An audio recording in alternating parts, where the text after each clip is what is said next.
한국이 C-130을 탈락시킨 순간 그것은 단순한 기종, 교체가 아니라 미국이 장악해온 공중수송 표준 자체를 더 이상 기준으로 인정하지 않겠다는 신호였습니다. 대한민국 공군의 이번 결정은 표면적으로는 C-390, 밀레니엄이라는 새로운 플랫폼을 선택한 사건이지만 실제로는 훨씬 더 깊은 층위에서 움직입니다. 그동안 전술수송기라는 영역은 성능보다 체계로 평가돼 왔습니다. 어떤 기체를 쓰느냐보다 누구의 정비망에 들어가느냐, 누구의 부품 공급망에 의존하느냐, 그리고 어떤 작전, 규격에 맞춰 움직이느냐가 더 중요했습니다. 이 구조 안에서 C-130은 단순한 기체가 아니라 표준이었고, 동맹국들은 그 표준에 편입되는 대가로 높은 비용과 제한된 선택권을 감수해왔습니다. 그런데 한국은 이번에 그 기준 자체를 뒤집었습니다. 핵심은 가격이 아니라 계산 방식입니다. C-130J가 제공하는 것은 검증된 안정성과 동맹 연동성입니다. 반면 C-390은 속도, 적재 효율, 그리고 비용, 구조에서 다른 방향의 해답을 제시합니다. 최고 속도 약 870km 수준과 최대 26톤급 탑재, 능력은 단순한 수치가 아니라 작전 시간표 자체를 바꾸는 변수입니다. 같은 시간 안에 더 많은 병력과 장비를 더 빠르게 투입할 수 있다는 것은 현대전에서 방공망 회피와 초기 기동 주도권 확보로 직결됩니다. 한국은 바로 이 지점을 선택했습니다. 검증된 체계에 편입되는 안정성보다 전장 기동 속도를 통한 우위 확보를 우선순위로 둔 것입니다. 이 판단이 무모한 도박이 아니라는 점은 혹한 환경 테스트에서 드러났습니다. 영하 30도 이하의 콜드소크 조건에서 보조장치와 엔진이 즉시 기동됐다는 데이터는 최소한 이 기체가 한반도 환경에서 작동 불능 상태에 빠질 것이라는 우려를 제거합니다. 유압계 점도 상승, 조종면 반응 지연, 결빙에 따른 양력 손실 같은 변수들이 동시에 작용하는 상황에서 문제없이 작동했다는 것은 이 플랫폼이 단순한 열대형 기체가 아니라는 사실을 입증한 것입니다. 즉, 기술적 리스크 중 일부는 이미 통제 가능한 범위로 들어왔습니다. 여기까지 보면 단순한 성능 비교처럼 보일 수 있습니다. 하지만 실제로는 선택의 기준이 완전히 달라졌다는 점이 더 중요합니다. 과거에는 미국산이기 때문에 안전하다는 전제가 작동했습니다. 지금은 전장에서 얼마나 빠르게 효과를 만들어내느냐가 기준이 됩니다. 이 기준이 바뀌는 순간 기존의 표준은 더 이상 자동으로 우위를 보장하지 못합니다. 132. 수십 년간 축적해온 실전 경험과 생존성은 여전히 강력한 자산이지만 그것만으로 선택을 유지하기에는 작전 환경이 이미 변했습니다. 물론 이 선택에는 분명한 부담이 따릅니다. C-390은 실전 투입 이력이 상대적으로 짧고 Z, 엔진 특성상 비포장 활주로에서의 이물질 흡입 위험이 존재합니다. 또한 전시 상황에서 부품 공급망이 충분히 확보되지 않을 경우 가동률이 급격히 떨어질 가능성도 배제할 수 없습니다. 미국산 플랫폼이 갖는 가장 큰 장점이 바로 이 공급망 안정성이기 때문입니다. 즉, 한국은 안정성을 일부 내려놓는 대신 다른 영역에서 우위를 확보하는 선택을 한 것입니다. 그렇다면 질문은 하나로 좁혀집니다. 왜 이런 리스크를 감수하면서까지 기존 표준을 버렸는가? 여기서부터 이 결정의 성격이 바뀝니다. 이것은 단순한 군수 사업이 아니라 향후 항공산업 구조에서 어떤 위치를 차지할 것인가에 대한 선택입니다. 한국은 더 이상 완성된 플랫폼을 도입하는 소비자에 머무르지 않고 그 플랫폼을 통해 정비, 기술, 그리고 후속 개발까지 연결되는 구조를 설계하려고 합니다. 특히 C-390 도입과 함께 확보한 정비 거점 구축은 단순한 지원 시설이 아니라 지역 단위 운용 체계를 흡수하는 장치에 가깝습니다. 이 지점에서 미국과의 차이가 명확해집니다. 미국은 이미 완성된 글로벌 공급망과 정비 체계를 통해 플랫폼의 가치를 유지합니다. 반면 한국은 이번 선택을 통해 그 체계 일부를 끌어오는 방향으로 움직입니다. 즉, 기체 자체의 우위가 아니라 기체를 둘러싼 구조를 재편하는 방식입니다. 이 전략이 성공한다면 한국은 단순한 운영 국가가 아니라 특정 플랫폼의 유지와 확장에 관여하는 위치로 이동하게 됩니다. 이번 결정은 무엇을 샀는가 보다 어떤 구조를 선택했는가가 핵심입니다. 그리고 그 구조 선택은 앞으로의 모든 항공사업, 특히 차세대 수송기와 고속 기동 플랫폼 개발에 직접적인 영향을 미치게 됩니다. 기존 표준을 벗어난 선택은 반드시 새로운 기준을 요구하고 그 기준을 실제 전장에서 증명하지 못하는 순간 모든 계산은 다시 뒤집힐 수밖에 없는 상황으로 이어집니다. 속도 200km 차이와 6톤의 적재 격차는 단순한 재원 비교가 아니라 작전 설계 자체를 다시 써야 할 수준의 변수입니다. 전술 수송기의 가치는 얼마나 많이 싣느냐보다 언제 도착하느냐에서 결정됩니다. 특히 한반도와 같이 방공망 밀도가 높고 지형이 복잡한 전장에서 느린 플랫폼은 단순히 비효율적인 것이 아니라 노출 시간을 늘리는 리스크로 직결됩니다. C-130J가 약 670km 수준의 속도를 가진 반면 C-390은 약 870km에 도달합니다. 이 200km의 차이는 비행시간으로 환산하면 단순히 몇 분의 문제가 아니라 적 방공 탐지 사이클을 끊고 침투 타이밍을 재설정할 수 있는 여지를 만들어냅니다. 즉, 같은 항로를 비행하더라도 생존 확률이 달라지는 것입니다. 이 차이는 특히 초기 단계 기동에서 치명적으로 작용합니다. 답변 사태에서 병력과 장비를 얼마나 빠르게 투입하느냐는 단순한 대응 속도를 넘어 전장 주도권을 누가 먼저 잡느냐를 결정합니다. C-390이 제공하는 고속 기동 능력은 단일로 더 깊은 지역까지 도달할 수 있게 만들고 동시에 동일 시간 동안 더 많은 를 회전시킬 수 있게 합니다. 결과적으로 동일 전력으로 더 큰 효과를 만들어내는 구조가 형성됩니다. 반대로 속도가 제한된 플랫폼은 더 많은 출격 횟수와 긴 노출 시간을 감수해야 하며 이는 방공망과 요격, 자산에 노출되는 확률을 증가시킵니다. 적재 능력 역시 단순한 수치 이상의 의미를 가집니다. C-130J가 약 19에서 20톤 수준에 머무는 반면 C-390은 최대 26톤을 탑재할 수 있습니다. 이 6톤 차이는 단순한 추가 화물 공간이 아니라 어떤 장비를 한 번에 투입할 수 있는지를 결정합니다. 예를 들어 20톤급 장갑 장비나 다연장 로켓 시스템과 같은 중량 자산을 한 번에 투입할 수 있느냐 여부는 초기 교전 양상을 바꾸는 변수입니다. 한 번의 투입으로 전투력을 형성할 수 있다면 후속 지원에 대한 의존도가 줄어들고 작전의 자율성이 증가합니다. 반대로 여러 번에 나눠 투입해야 한다면 각마 위험을 반복적으로 감수해야 합니다. 여기서 중요한 것은 속도와 적재 능력이 서로 결합될 때 나타나는 효과입니다. 더 빠른 속도로 더 무거운 장비를 투입할 수 있다는 것은 단순히 효율이 높은 것이 아니라 작전 옵션 자체를 확장합니다. 기존에는 불가능하거나 비현실적이었던 기동 방식이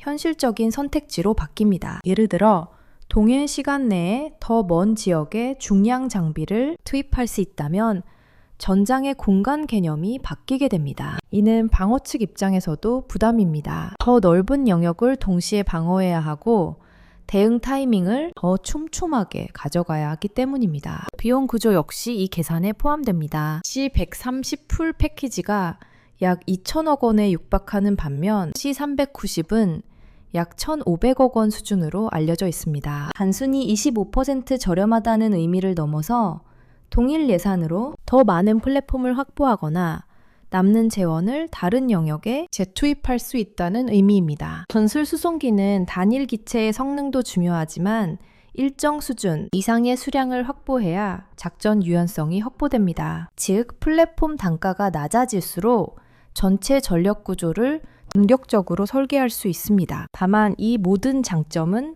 조건부입니다. 제트 엔진 기반 플랫폼은 터보프롭 대비 연료 소비와 활주로 요구 조건에서 분리할 수 있으며 특히 비포장, 환경에서의 운용 안정성은 여전히 검증이 필요합니다. 속도와 적재 능력이 아무리 뛰어나더라도 실제 운용, 환경에서 제약이 발생하면 그 장점은 제한적으로만 발휘됩니다. 또한 높은 속도는 동시에 더 정밀한 정비와 운영 관리 체계를 요구합니다. 유지 관리가 따라가지 못할 경우 가동률 저하로 이어질 가능성도 존재합니다. 한국의 선택은 단순히 더 빠르고 더 많이 실을 수 있는 기체를 고른 것이 아니라 전술 수송기의 운용 개념 자체를 속도 중심으로 재정의한 것입니다. 기존의 안정성과 검증된 운용 경험을 기반으로 한 접근에서 벗어나 기동성과 시간 우위를 중심에 둔 새로운 기준을 채택한 것입니다. 이 기준이 실제 전장에서 유효하다는 것이 입증된다면 기존 플랫폼이 갖고 있던 장점은 점차 상대적인 요소로 밀려날 수밖에 없고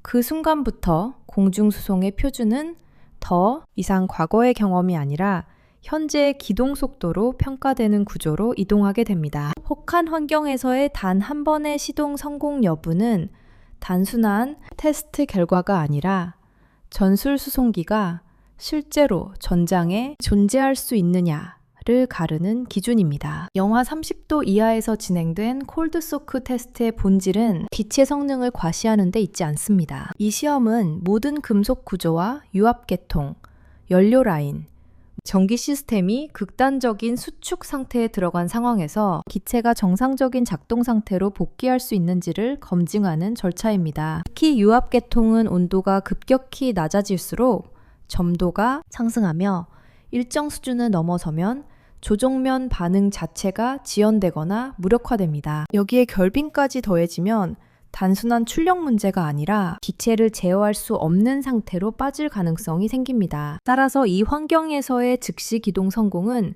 단순한 엔진 성능이 아니라 전체 시스템이 극한 조건에서도 통합적으로 작동한다는 의미를 가집니다. 이 지점에서 C390이 보여준 결과는 기존의 인식을 정면으로 깨는 성격을 가집니다. 고온 블리드 에어를 활용한 결빙 방지 시스템과 열선, 기반의 표면 관리, 그리고 화학약품 순환 방식까지 포함된 복합적 대응 체계가 실제로 작동했다는 점이 핵심입니다. 이 시스템은 단순히 얼음을 제거하는 수준이 아니라 결빙이 발생하기 전에 항공역학적 특성이 무너지는 것을 차단하는 역할을 합니다. 특히 고속 비행 시 날개 표면에 형성되는 얼음 결정은 압력 저하를 유발하고 이는 곧 실속 위험으로 이어질 수 있습니다. 그런데 이러한 상황을 제어할 수 있다는 것은 고속, 기동을 전제로 하는 플랫폼이 극한 환경에서도 그 성능을 유지할 수 있다는 의미입니다. 이 결과가 중요한 이유는 한반도의 작전 환경과 직접적으로 연결되기 때문입니다. 겨울철 한반도는 단순히 기온이 낮은 수준이 아니라 강풍과 결빙, 급격한 기압 변화가 동시에 작용하는 복합 환경입니다. 특히 산악 지형에서는 국지적인 기상 변화가 빈번하게 발생하며 이는 항공기의 안정성을 지속적으로 위협합니다. 이런 환경에서 기체가 정상적으로 작동하지 못한다면 아무리 뛰어난 재원을 가지고 있어도 실제 작전에서는 사용할 수 없습니다. 결국 혹한 운용 능력은 선택이 아니라 전제 조건입니다. 이전까지 제기됐던 열대 국가에서 개발된 기체라는 비판은 바로 이 지점에서 무너집니다. 기체의 개발 배경과 실제 운용 가능성은 별개의 문제입니다. 중요한 것은 설계 단계에서 어떤 환경을 기준으로 시스템을 구성했느냐, 그리고 그 설계가 실제 시험에서 검증됐느냐입니다. C390은 이 시험을 통해 최소한 혹한 환경에서의 기본적인 운용 가능성을 확보했다는 점을 입증했습니다. 이는 단순한 이미지 개선이 아니라 작전 투입 가능성에 대한 기준을 충족했다는 의미입니다. 하지만 여기서 끝나지 않습니다. 이 테스트는 작동 가능을 증명했을 뿐 지속 운용 가능까지 보장하는 것은 아닙니다. 극한 환경에서 한 번의 성공적인 기동과 장기간 반복, 운용 사이에는 큰 간극이 존재합니다. 특히 저온 환경에서는 부품 피로도, 윤활 문제, 전기, 제통의 안정성 등 다양한 요소가 누적되며 이는 시간이 지날수록 가동률에 영향을 미칩니다. 즉, 시험장에서의 100% 성공률이 실제 전장에서 동일하게 유지된다고 단정할 수는 없습니다. 또한 혹한 환경에서의 운용은 단순히 기체 성능만으로 해결되지 않습니다. 정비 인프라, 지상 지원 장비, 그리고 숙련된 인력까지 포함된 전체 운용 체계가 함께 작동해야 합니다. 만약 이 체계가 충분히 구축되지 않는다면 기체 자체의 성능이 아무리 뛰어나더라도 실제 가동률은 제한될 수밖에 없습니다. 특히 새로운 플랫폼의 경우 초기 단계에서는 이러한 지원 체계가 완전히 정착되지 않았을 가능성이 높습니다. 이 테스트가 던지는 메시지는 명확합니다. C390은 최소한 혹한 환경에서 배제될 이유는 없다는 수준까지는 올라왔습니다. 이는 기존에 제기됐던 가장 큰 의문을 제거하는 데는 충분합니다. 그러나 동시에 새로운 질문을 만들어냅니다. 이 기체가 반복적이고 장기적인 운용 속에서도 동일한 수준의 신뢰성을 유지할 수 있는지, 그리고 이를 뒷받침할 수 있는 정비와 지원 체계가 실제로 구축될 수 있는지는 여전히 검증되지 않은 영역으로 남아 있으며, 바로 이 지점에서 기술적 성능과 산업 구조가 결합되는 다음 단계의 문제가 불가피하게 떠오르게 됩니다. 제트 엔진 기반 수송기를 선택한 순간 한국은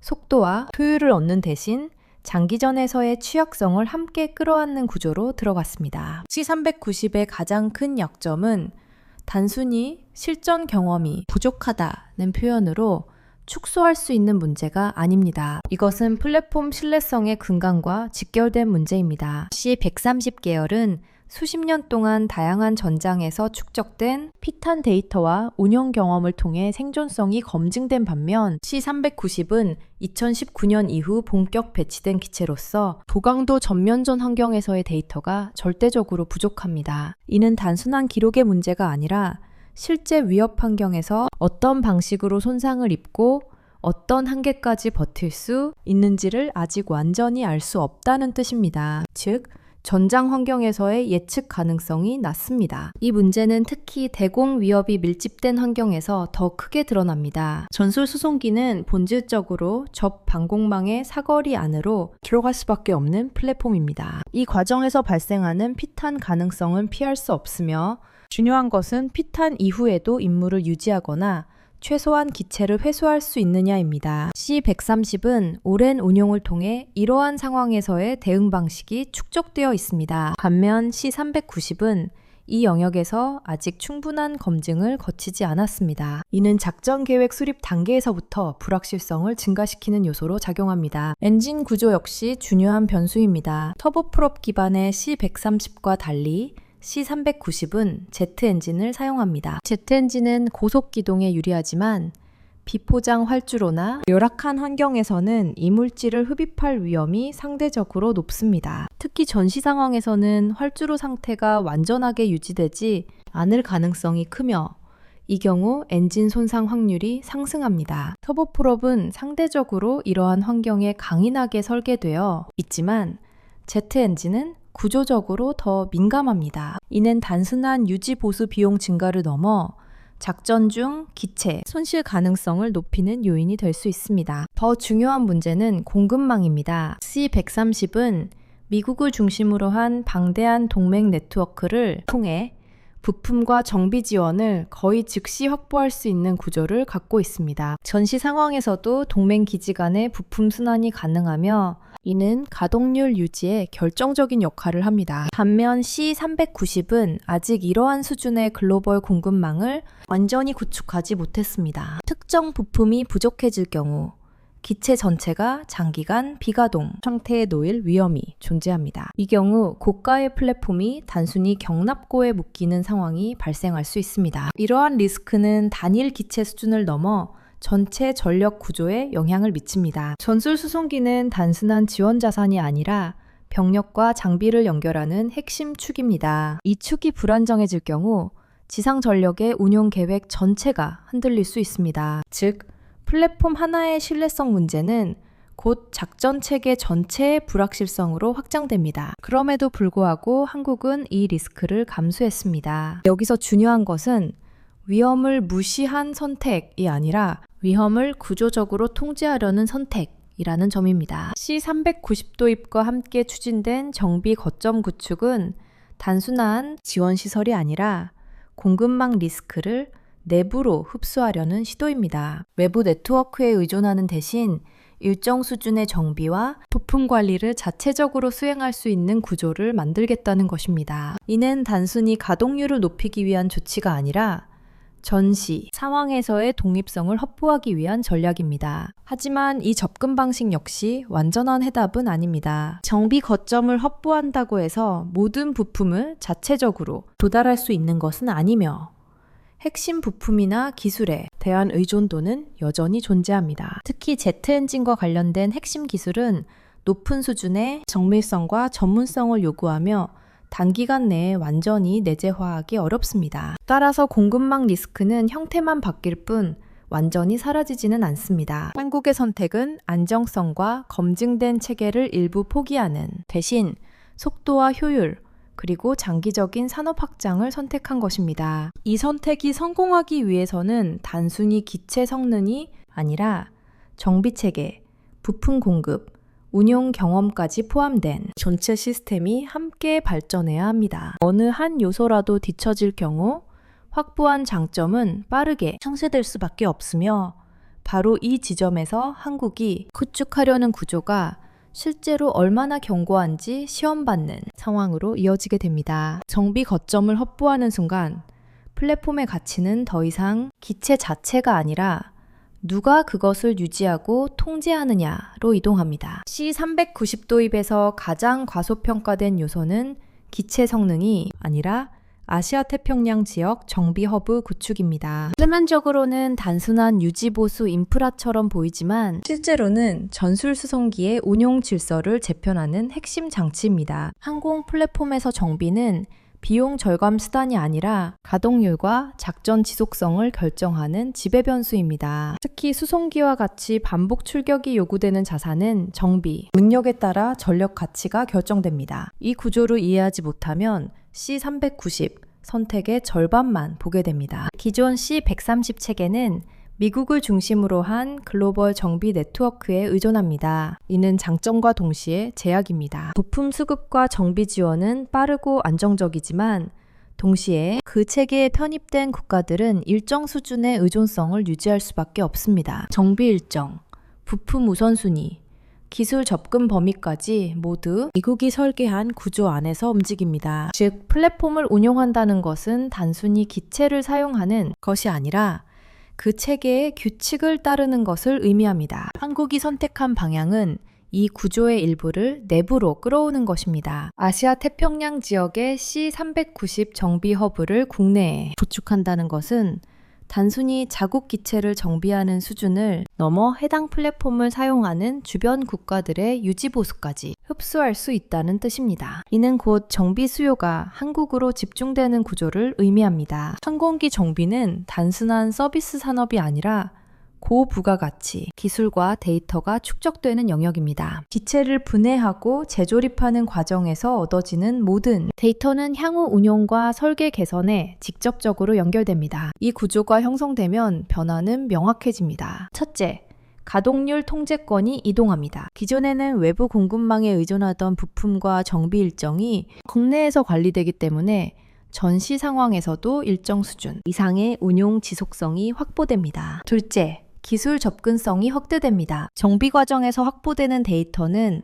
단순한 유지보수 기록이 아니라 기체의 실제 운용 특성과 한계를 보여주는 정보입니다. 이 데이터는 향후 국산 플랫폼 개발에서 매우 중요한 자산으로 작용합니다. 셋째, 산업적 파급 효과가 발생합니다. 정비허브는 단일 시설이 아니라 수백 개의 협력, 업체와 전문 인력을 필요로 하는 생태계입니다. 이는 항공산업 전반의 기술 수준을 끌어올리는 기반이 됩니다. 하지만 이 구조 역시 완전히 독립적인 것은 아닙니다. 정비 허브를 구축한다고 해서 모든 기술과 부품을 자체적으로 통제할 수 있는 것은 아닙니다. 특히 핵심 부품과 관련된 설계 권한, 소프트웨어 접근 권한, 그리고 특정 정비 절차에 대한 승인 권한은 여전히 원 제작사에 남아있을 가능성이 높습니다. 즉, 한국은 정비의 실행은 통제할 수 있지만 정비의 규칙까지 완전히 장악한 것은 아닙니다. 이 차이는 결정적입니다. 표면적으로는 독립적인 것처럼 보이지만 구조적으로는 여전히 일부 의존성이 남아있는 상태입니다. 또한 정비허브는 기회와 동시에 책임을 동반합니다. 지역 내 모든 C390 운용국의 정비 수요를 처리해야 하는 구조가 형성될 경우 일정 지연이나 품질 문제가 발생하면 그 영향은 단순히 국내를 넘어 확산됩니다. 즉, 한국은 단순한 사용자에서 서비스 제공자로 위치가 바뀌는 동시에 그에 따른 신뢰 유지 책임도 함께 떠안게 됩니다. 이 신뢰가 흔들리는 순간 허브로서의 기능은 빠르게 약화될 수 있습니다. 그럼에도 불구하고 이 선택이 가지는 의미는 분명합니다. 한국은 더 이상 완성된 플랫폼을 수입해 사용하는 단계에 머무르지 않고 그 플랫폼을 중심으로 형성되는 가치, 사설 일부를 직접 통제하려고 합니다. 이는 단순한 비용 절감이나 효율 향상을 넘어 항공, 산업 내에서의 위치를 재정의하는 시도입니다. 기체를 도입하는 것이 아니라 기체를 통해 시장과 기술을 흡수하는 구조로 이동하는 것입니다. 이 구조가 완전히 작동하기 위해서는 한 가지 조건이 남아 있습니다. 정비를 통해 축적된 데이터와 경험이 단순한 운영 효율 개선에 머무르지 않고 다음 단계의 플랫폼 개발로 연결되어야 합니다. 즉, 정비 허브가 단순한 서비스 거점이 아니라 기술, 축적과 설계 역량으로 전환되는 지점이 되어야 합니다. 그렇지 않을 경우 한국은 여전히 다른 국가의 플랫폼을 유지하는 역할에 머무르게 됩니다. 결국 정비 허브는 시작일 뿐이며 그 축적된 자산을 어떻게 다음 단계로 전환하느냐에 따라 이 전략의 성패가 결정되는 구조로 이어지게 됩니다. 플랫폼을 직접 설계하지 못한 국가는 결국 시장에서 배제된다는 사실을 일본은 이미 한번 증명한 바 있습니다. 가와사키 씨,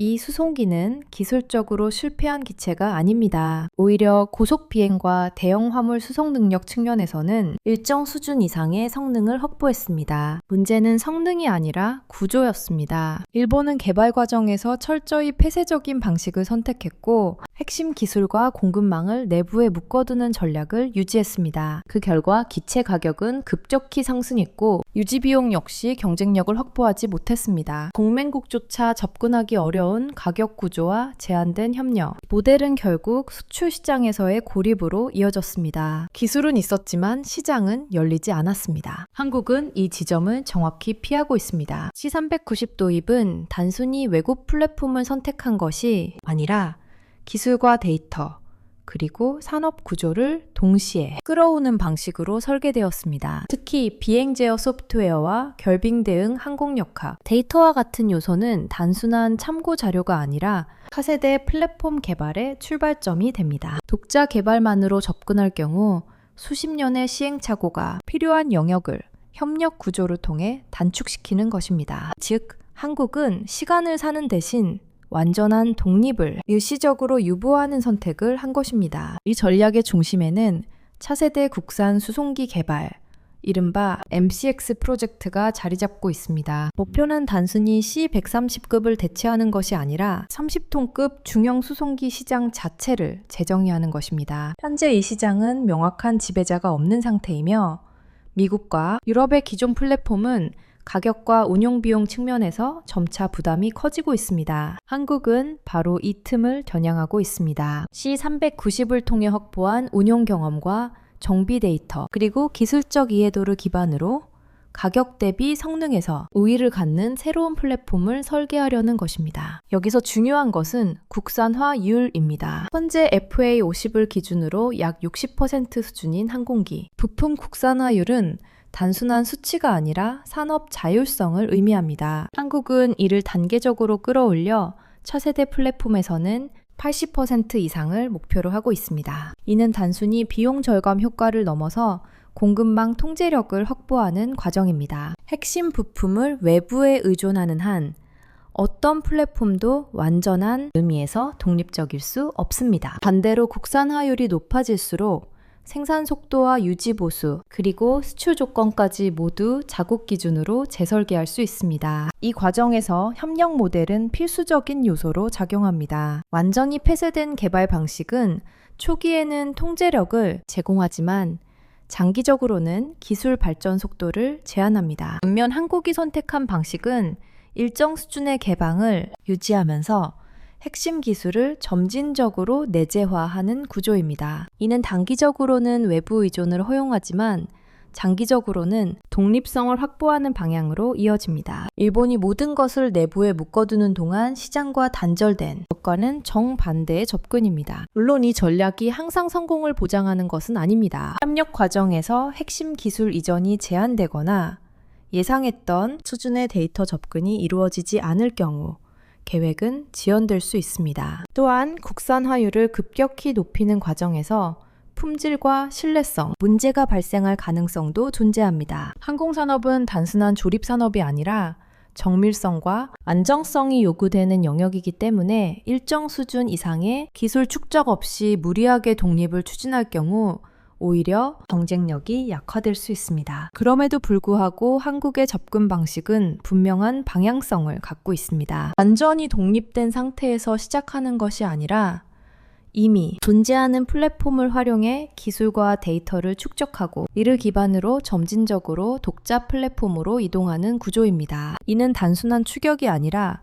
추격과 도약을 동시에 설계하는 방식입니다. 일본이 기술을 가지고도 시장을 확보하지 못한 반면 한국은 시장을 열기 위한 구조부터 먼저 설계하고 위에 기술을 쌓아 올리고 있습니다. MCX 프로젝트의 성패는 단순히 기체 개발에 달려있는 것이 아니라 이 축적 과정이 얼마나 효율적으로 작동하느냐에 달려있습니다. 정비허브에서 확보되는 데이터 C390 운용을 통해 축적되는 경험, 그리고 협력 구조를 통해 확보되는 기술이 하나의 체계로 연결되지 못할 경우 모든 요소는 분산된 자산으로 남게 됩니다. 반대로 이 요소들이 통합되는 순간 한국은 단순한 플랫폼 개발국이 아니라 새로운 수송기 시장의 기준을 제시할 수 있는 위치로 이동하게 되며 바로 그 지점에서 기존 강자들과의 충돌이 불가피한 상황으로 이어지게 됩니다. 틸트로터에 손을 댄다는 것은 새로운 기체를 만드는 것이 아니라 아직 완전히 정복되지 않은 공력 영역에 직접 진입하겠다는 의미입니다. XUH 프로젝트가 갖는 진짜 무게는 속도나 항속거리, 목표치에 있지 않습니다. 핵심은 헬기와 고정익 항공기 사이의 물리적 한계를 동시에 다루는 복합 구조를 한국이 직접 통제하려 한다는 점입니다. 기존 헬기는 수직 이착륙과 저속 기동에 최적화되어 있지만 속도와 항속거리에서는 명확한 한계를 가지고 있습니다. 반대로 고정익 항공기는 고속 비행과 장거리 이동에는 유리하지만 수직 이착륙 능력이 없습니다. 틸트로터는 이 두 영역을 결합하려는 시도이며 과정에서 구조적 불안정성과 복잡성이 동시에 증가합니다. 특히 로터 틸팅 메커니즘과 기어박스 구조는 이 플랫폼의 핵심이자 가장 취약한 부분입니다. 수직 상태에서 수평 비행으로 전환되는 과정에서 발생하는 하중 변화와 진동은 단순한 설계 문제를 넘어 장기간 운용 시 피로 누적과 직결됩니다. 이 문제를 해결하지 못하면 아무리 높은 속도와 긴 항속거리를 확보하더라도 실제 운용에서는 제한된 조건에서만 사용할 수 있는 플랫폼에 머무르게 됩니다. 미국이 수십 년에 걸쳐 V-22 오스프리를 개발하면서 겪은 문제들이 바로 이 영역에 집중되어 있습니다. 그럼에도 불구하고 한국이 이 영역에 진입한 이유는 명확합니다. 현재 고속기동 항공 플랫폼 시장은 완전히 정리되지 않은 상태이며 미국조차도 차세대 틸트로터 개발을 계속 진행 중입니다. 유럽 역시 다양한 시도를 하고 있지만 상용화 속도와 비용 측면에서 뚜렷한 돌파구를 찾지 못하고 있습니다. 즉, 이 영역은 기술적 난이도가 높은 만큼 아직 지배자가 확정되지 않은 공간입니다. 한국은 바로 이 불확실성을 기회로 보고 있습니다. XUH의 목표 성능, 즉 시속 500에서 600km 수준의 속도와 1000km 이상의 항속거리는 단순히 기존 헬기를 대체하는 수준이 아닙니다. 이는 전장 기동 개념 자체를 바꾸는 수치입니다. 기존 블랙호크 계열이 약 300km 속도와 500km 내외의 항속거리를 가진다는 점을 고려하면 동일 시간 내에 2배 이상의 거리에서 작전을 수행할 수 있는 능력이 생깁니다. 이는 단순한 이동수단이 아니라 작전 반경을 재설계하는 요소로 작용합니다. 여기에 유무인, 복합 운용 개념이 결합되면 의미는 더 커집니다. XUH는 단순한 병력 수송 플랫폼이 아니라 드론과 연동된 공중 지휘 노드로 설계되고 있습니다. 이는 단일 기체가 정보 수집, 통신 중계, 그리고 제한적인 타격 지원까지 수행할 수 있는 구조를 의미합니다. 즉, 플랫폼 하나가 여러 역할을 동시에 수행하는 방향으로 진화하고 있습니다. 이러한 구조는 향후 전장에서 요구되는 분산형 작전 개념과 직접적으로 연결됩니다. 산업적 측면에서도 이 프로젝트는 단순한 기술 도전 이상의 의미를 가집니다. 국산화율 80% 이상을 목표로 설정한 것은 단순한 자립, 의지가 아니라 공급망 통제와 비용 구조 재설계를 동시에 달성하려는 시도입니다. 특히 엔진과 항공전자 장비를 포함한 핵심 구성 요소를 국내에서 개발하려는 방향은 장기적으로 외부 의존도를 줄이고 플랫폼 전체의 가격 경쟁력을 확보하는 데 필수적입니다. 이는 단순히 한 기체의 문제가 아니라 향후 모든 항공 프로젝트에 영향을 미치는 기반이 됩니다. 하지만 이 모든 가능성은 높은 리스크 위에 서 있습니다. 틸트로터는 구조적으로 복잡하고 개발 과정에서 예상치 못한 문제들이 발생할 가능성이 높습니다. 일정 지연, 비용 증가, 그리고 성능 미달과 같은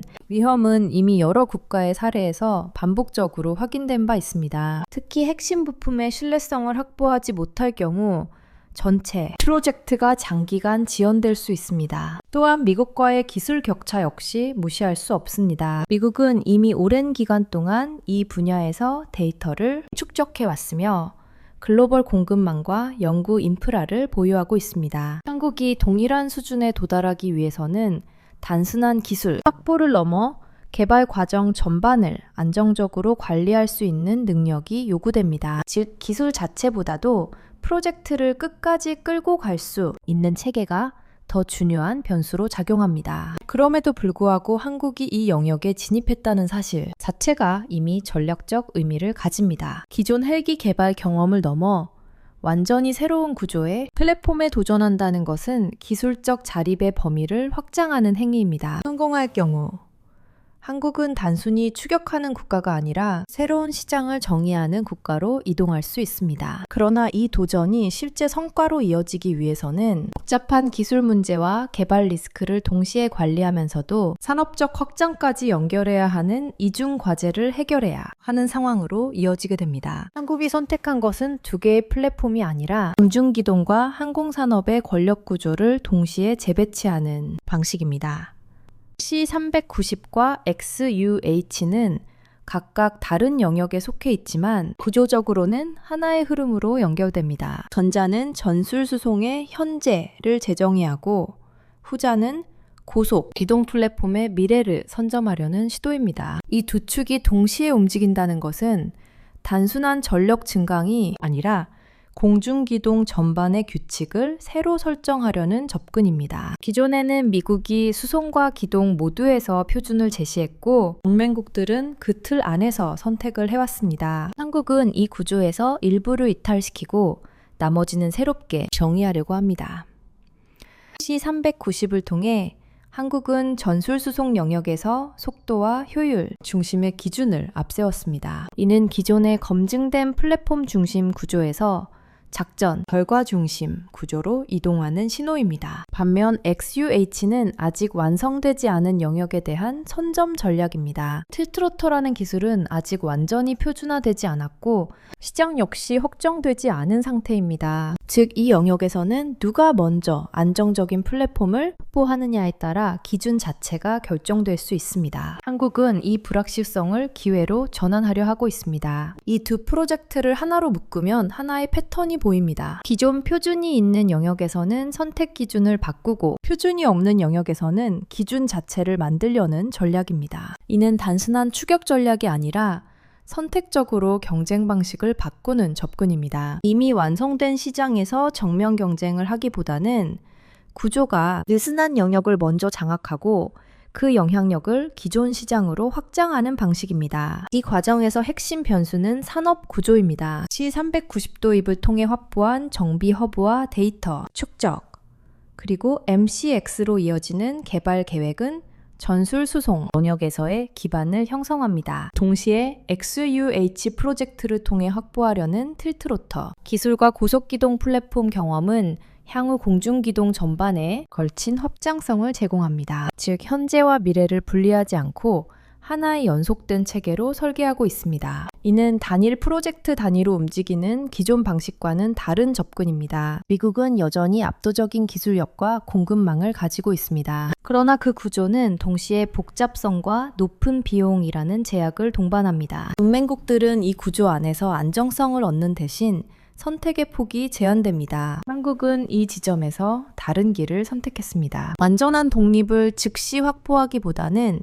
일부 의존을 유지하면서도 핵심 영역을 점진적으로 내재화하는 방식입니다. 이는 단기적으로는 리스크를 동반하지만 장기적으로는 더 큰 자율성을 확보할 수 있는 구조입니다. 유럽 역시 경쟁자로 존재하지만 고속기동 플랫폼과 틸트로터 영역에서는 아직 명확한 돌파구를 만들지 못하고 있습니다. 기술적 시도는 이어지고 있지만 상용화 속도와 비용, 경쟁력에서 한계를 드러내고 있습니다. 이 공백은 한국에게 기회로 작용합니다. 특히 중간 가격대에서 성능과 비용의 균형을 맞춘 플랫폼을 제시할 수 있다면 기존 미국산 장비에 접근하기 어려운 국가들에게 현실적인 대안이 될 수 있습니다. 이 전략의 핵심은 어디에서 싸울 것인가를 재정의하는 데 있습니다. 한국은 모든 영역에서 경쟁하려 하지 않습니다. 대신 기존 강자가 가진 강점이 상대적으로 약화되는 지점을 선택하고